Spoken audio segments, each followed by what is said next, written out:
2 to 8 is this, and the first term I have is the back term. This is easy to see why that is. Okay? Let's take this term. Okay, first take this term. Okay? And let us take, I should write gamma here on this side. Okay? Let's take one of the states that is inserted on gamma L. One of the external states of gamma L. Okay? So the external states of gamma L are of course these. Okay, these are all physical states, they are internal states. Okay, so there's no issue about them. Okay? And then the states which are coming from here. Okay? So for this term, external states of gamma L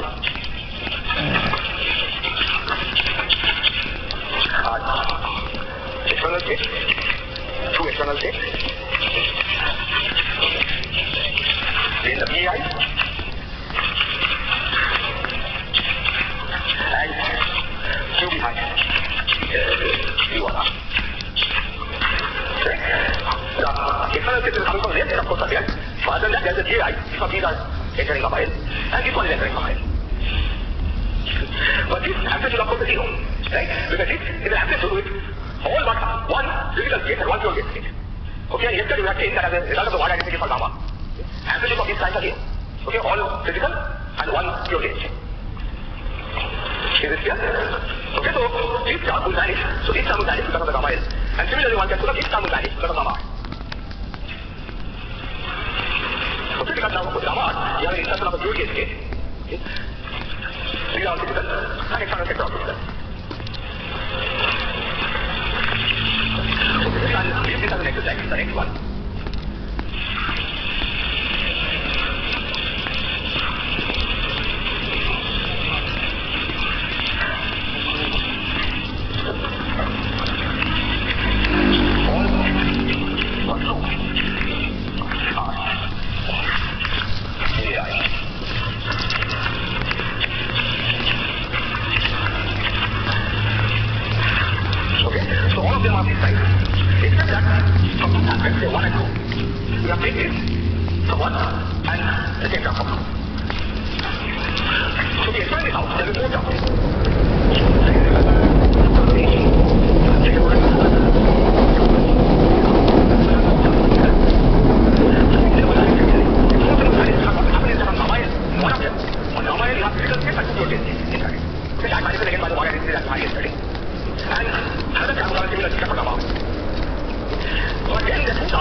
essentially an application of localization to a counting problem for black holes, in particular microstates of asymptotically ADS black holes.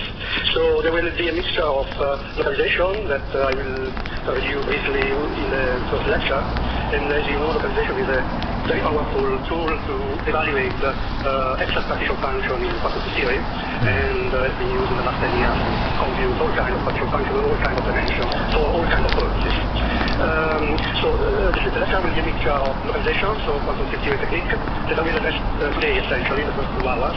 The first hour will be a general review of how it works. The second hour will be a specific example, and obviously I chose an example that is fitted to the application to black hole later on. The other ingredient is holography, because in the application part of black hole I will discuss asymptotically ADS black hole. Since there is a asymptotic region which is anti-de Sitter, you can already imagine that I will be counting microspace of the black hole, so the guys that are responsible for the entropy, with a dual field theory computation. So there is an anti-de Sitter, there should be a conformal field theory which is dual grid, and I will take luckily enough there are people have found interesting class of black hole that are asymptotic to radius 4 times 7, where we know perfectly well what is the conformal field theory. The conformal field theory is this famous ADJM model. I will briefly review it in the second part of these lectures. So we know what is the dual field theory. We need to do a field theory computation for the counting of microspace. And here I will be using holography. Finally, the topic I already mentioned is the microspace of black holes. And here you know that one of the great success of string theory, this is more than 20 years ago, it was 96, was a microscopic counting for the entropy of a asymptotic crystal black hole. I will discuss it briefly in the third lecture, and I will not discuss much the asymptotic crystal story in the standard piece of the history of string theory, but probably you know how it works. It's computation done essentially using the Carty formula that evaluates the asymptotic growth state in the conformal field theory. The asymptotically ADS black hole is a completely different story. In the sense they are simpler because they are supposed to have a dual, the quantum field theory dual, that describes the full black hole. So the natural thing to evaluate here is some partition function for states in the conformal field theory, but in a certain sense, while the asymptotically flat story is now well understood, people including Ashok read Marvelous check even beyond the large charge limit, the story for asymptotically anti-de Sitter black hole is much less understood. I will discuss here an example which is ADS4, so 4 dimensions is a magnetically charged black hole, and I will discuss in the fourth lecture using localization you can actually compare and match the entropy of the black hole with a field theory computation. But for example, there is a class of black hole, rotating black hole in 5 dimensions, which are supposed to correspond just to states of equal force means, and up to the moment no one is able to give a clear explanation of why the entropy that you compute from gravity is that particular value. So there is no, at the moment, field theory computation that can reproduce that. So there are many topics involved in this story, and the story is indeed a nice intersection of many different things, holography, localization, and black hole physics.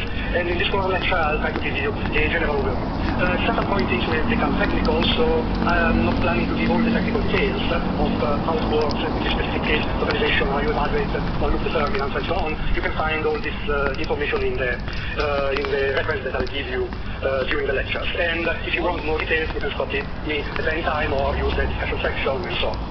Okay, so essentially the first lecture will be devoted to a review of, brief review of the general idea about quantum field theory and localization. Okay, these ideas of localization apply to the computation of Euclidean partition function for supersymmetric field theory. And essentially, the data is very old, and in order to be effective, localization requires essentially 2 things. First of all, you do your computation in Euclidean. That's not a big deal. You can always rotate the Lorentzian theory, but you also do the computation in Euclidean signature or the compact manifold. Compact manifold is required to provide essentially an incorrect cutoff for your computation. So you first need a Euclidean compact manifold. I'll try to write in big letters, but obviously at some point I will forget, so stop me when the letters will become invisible to the last row of the room, okay?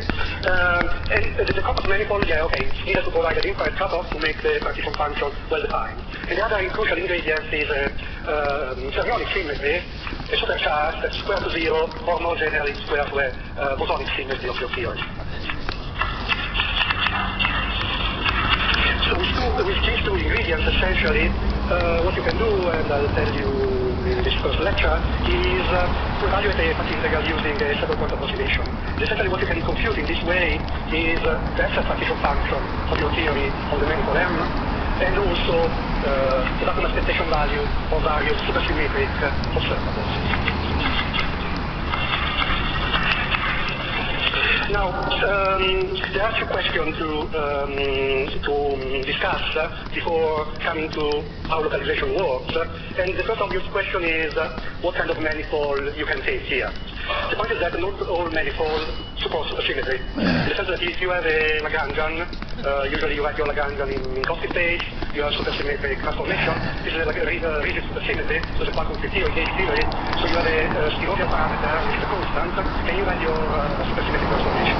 Then you can always rotate to the Euclidean modulo substances, because as you probably know, fermions are very different in Lorentz and in signature. So the Euclidean transformation is already a subtle thing, but there are ways of doing that. So you can go to the Euclidean, and then you can try to put the theory on a quantum manifold. At this point, troubles may arise, because it's not obvious at all that your Lagrangian is still invariant under the same transformation that you wrote in flat space. And the reason is very simple. Usually, to check the invariance of the Lagrangian, you are free to perform integration by parts, many times typically. And when you are on a curved manifold, you must be careful because your derivatives must become covariant derivatives. Covariant derivatives does not continue anymore, so typically you tend to fail. You write your Lagrangian, you try to keep a constant spinor, and you fail miserably in most cases. So you need to try to at least to perform a little bit your Lagrangian in your supersymmetric transformation. This method works in many cases, but not in all, in the sense that not all manifolds can support a supersymmetric Lagrangian. The basic example are very old, end of the 80s. These are the topological field theory introduced by Witten. They work very well, for example, for n equal to 2 gauge theory in 4 dimensions. They work very well in 2 dimensions. If you have at least 2,2 supersymmetry, 2 dimensions these are typically called 3A or 3D, and has been used in the topological business as a tool for computing geometric invariance of the manifold. Donaldson invariance in 4 dimensions, Gromov-Witten invariance of Calabi-Yau in 2 dimensions. So this is a possibility, and you will see how it fits in this framework later on. And another obvious possibility is the following. If you have a superconformal field theory, you can always make a conformal transformation since your action is invariant. So if you start with flat space and you do a conformal transformation, you can still write a Lagrangian on the conformal transform matrix. This, for example, works very well for spheres in all dimensions. And indeed, the recent triggering of interest for localization comes from the work of Peston in 2007, where he took this point of view of using n equal 4 Supergan means and its deformations, make a conformal transformation from flat space to a sphere, and compute the partition function. Now, topological field theory and spheres work very well. In the middle, there are a lot of different possibilities. In some nice dimensions, with some nice number of supersymmetry, all the possibilities have been classified in the last few years.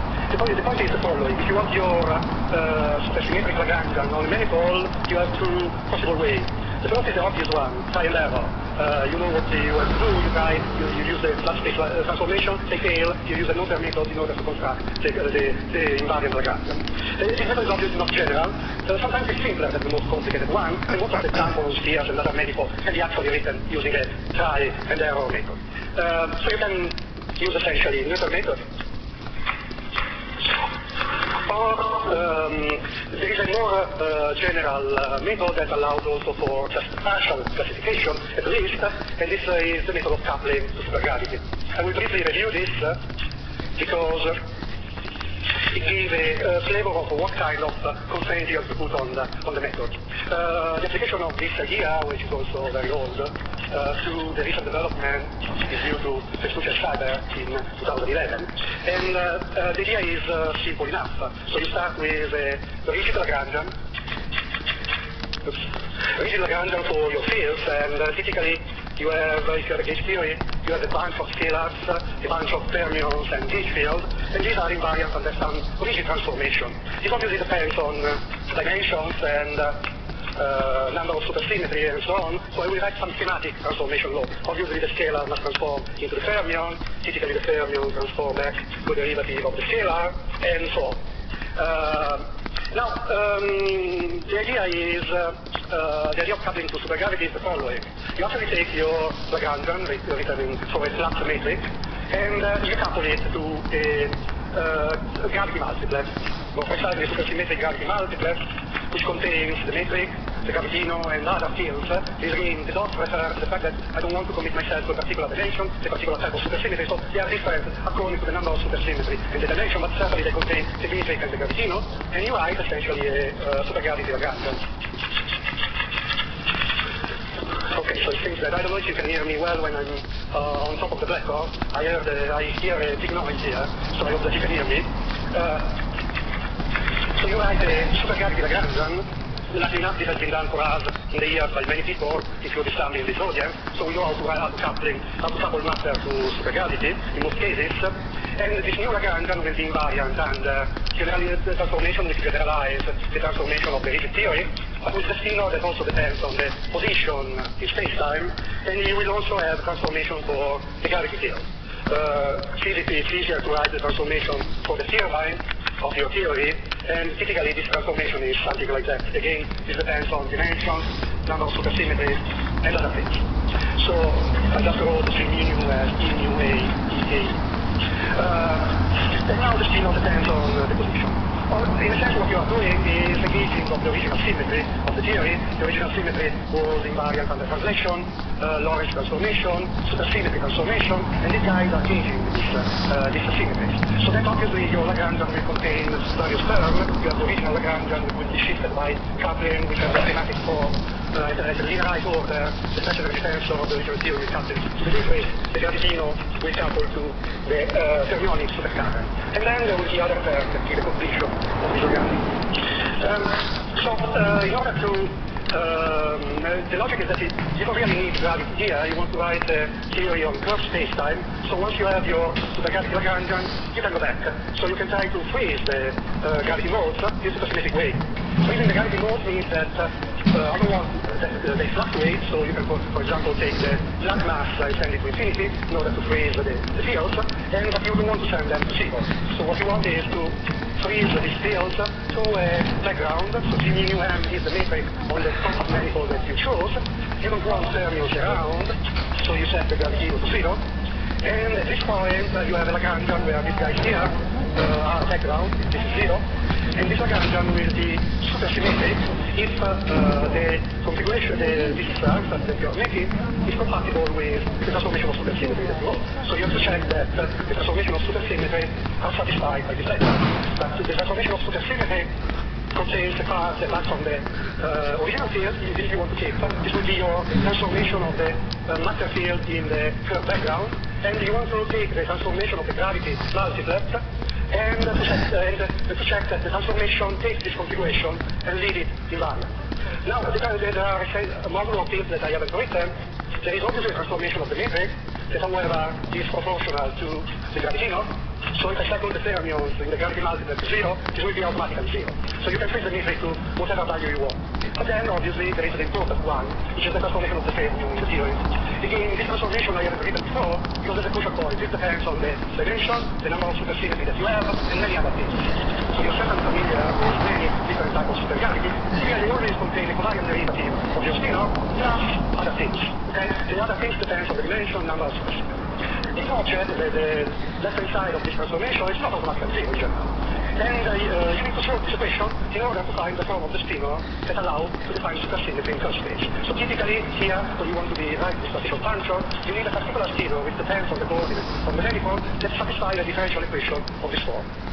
Now, for the purpose of understanding what manifold supposed supersymmetry, the problem is the following. You have a differential equation for the spinor, and you need to understand if this can be solved or not. So in general, this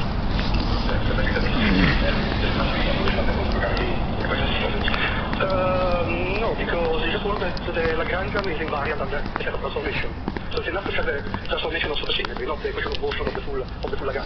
Just a trick, okay? The whole thing is that you're embedding the theory. It's not necessary to think that you're embedding the theory in some supergravity or string theory. It's just a trick to understand how things transform under supersymmetry. So the point is that this equation is not in general solvable in all possible dimensions. Now,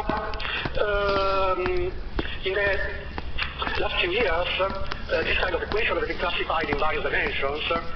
Let me just give you an example just to understand how it works. In general, the most studied case is 4 dimensions with one supersymmetry, so theories with an asymmetry. Now what you can do is the following. You couple to a relevant supergravity, and again here the business becomes immediately complicated because there are so many supergravities. For example, in 4 dimensions there is the old minima supergravity, there is a new minima supergravity, there are many of them. And for example, in a particular case, which is the old minimal, and I will not use this result later, but let me give you just an example. Minimal, the gravity multiplet contains the graviton, the gravitino, and there are also two extra vectors, because typically you have to include auxiliary fields in your game, and the nu is actually a one form that must satisfy an extra constraint. And this particular equation looks like the variation of the gravitino